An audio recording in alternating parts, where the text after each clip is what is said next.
अस्सलाम वालेकुम वरहमतुल्लाहि वबरकातुहू। हर इलाके दे विच कुछ इहो ਜਿਹੇ लोग होने ਜਿਹੜੇ उस इलाके ਦਾ बड़ा कीमती सरमाया होने ਤੇ ਇਹ ਜਿਹੀਆਂ ਹਸਤੀਆਂ ਇਹ ਜਿਹੇ ਲੋਕ ਸਦੀਆਂ ਬਾਅਦ ਪੈਦਾ ਹੋਣੇ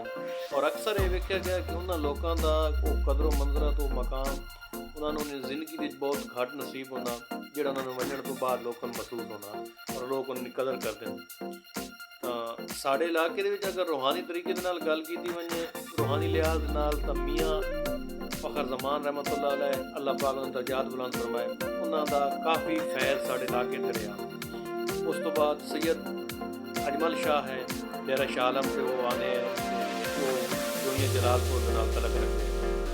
उस तो बाद जनाब आला मियाँ अहमद बख्श साहब हैं मियाँ मोहम्मद बख्श साहब हैं अल्लाह पाक इन्हां दी ज़िंदगियां करे। इन साढ़े इलाके दे विच रूहानियत तो हट के खैर फलाह बरकत के भलाई के काम की और इंसानियत की खिदमत के काम करते रहने। उस तो बाद अगर अपने इमाम मस्जिद साहब की गल की वजे तो अल्लाह पाक उन्होंने सेहत कामला अता फरमाए सैयद अमीर साहब कि वो इमाम मस्जिद जोड़े नमाज दे विच खलोते हैं या जनाजे से मंदन तनबीह करदे यानी कि कोई किसी किस्म का लिहाज नहीं करते कि बिल्कुल मूँह से बदन रोक टोक के दसते ਇਹ ਚੀਜ਼ ਜਿਹੜੀ ਜਨਾਬ ਤੁਹਾਡੀ ਇਹ ਗਲਤ ਹੈ। ਬਦਨ ਹੋਣ ਵੀ ਨਹੀਂ ਚਾਹੀਦਾ ਕਿ ਜਿਹੜਾ ਬਿਲਕੁਲ ਮੂੰਹ ਤੇ ਬਦਨ ਲੋਕ ਤੇ ਕੋਈ ਗੱਲ ਦੱਸੇ ਔਰ ਕਾਫੀ ਦੋਸਤਾਂ ਨੇ ਨਾ ਗਿੱਲਾ ਰਾਣਾ ਆ ਉਸੇ ਸੀ ਅਜੇ ਵੀ ਲੇਕਿਨ ਇਹ ਉਹਨਾਂ ਦੀ ਬਹੁਤ ਅੱਛੀ ਗੱਲ ਹੈ। ਉਹ ਵਾਜ਼ਿਹ ਤੌਰ ਤੇ ਇਸਲਾਮ ਦੇ ਜਿਹੜੇ ਅਸੂਲ ਹੈ ਜਿਹੜੇ ਇਸਲਾਮ ਦੀਆਂ ਗੱਲਾਂ ਹੈ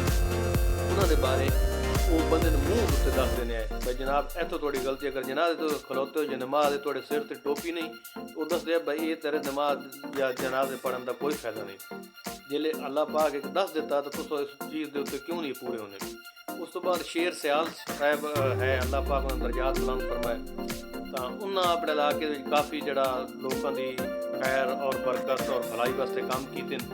ते इस चीज़ का कदर और इस चीज़ का इलम लोगों बाद भाई शेर अल्लाह पाक उन्होंने दर्जात बुलंद फरमाए शेर सियाल साहब और अपने इलाके कितने मोतबार हस्ती है। उस तो बाद कारी मुदस्सर साहब ने अल्लाह पाक ने अमल दे विच और इलम दे इजाफा फरमाया और अल्लाह पाक ने जड़ा जिंदगी अदा फरमाया ये इलमी लिहाज नाल बहुत साढ़े को कीमती सरमाया इंसान की कदर करनी चाहिए।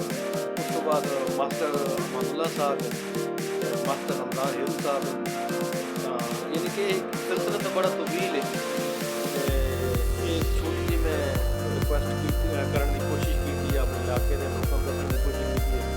कि ਜਿਹੜੀਆਂ ਅੱਛੀਆਂ ਹਸਤੀਆਂ ਚੰਗੀਆਂ ਹਸਤੀਆਂ ਹੁੰਦੀਆਂ ਉਹਨਾਂ ਦੀ ਅਗਰ ਜ਼ਿੰਦਗੀ ਬੰਦਾ ਕਦਰ ਕਰ ਲਵੇ ਤਾਂ ਉਹ ਦੇਤੇ ਲਾਉਂਦਾ ਉਹ ਮੰਨਣ ਤੋਂ ਬਾਅਦ ਅਸਾਂ ਜਿਹੜਾ ਅਰਮਾਨ ਕਰਦੇ ਹਾਂ ਜਾਂ ਅਸਾਂ ਉਹਨਾਂ ਨੇ ਸ਼ੌਕ ਕਰ ਰਹੇ ਨੇ ਉਸਦਾ ਇੱਕ ਕਿਸਮ ਦਾ ਕੋਈ ਫਾਇਦਾ ਨਹੀਂ ਹੋਣਾ ਕਿਉਂਕਿ ਉਹ ਹਸਤੀ ਚਲੀ ਗਈ ਹੋਵੇ।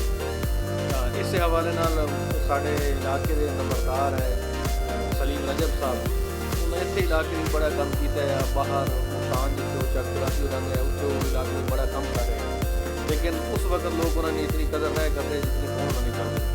आखिर मकसद है भाई जोड़ा बंदा साढ़े इलाके कोई काम कोई फलाही तरह का या कोई इस तरह का करना चाहना होता तो सन चाहिए कि उसका साथ देना चाहिए और अच्छा लोगों जड़ा उन्होंने इज्जत देनी चाहिए ताकि उन्होंने हौसला वधे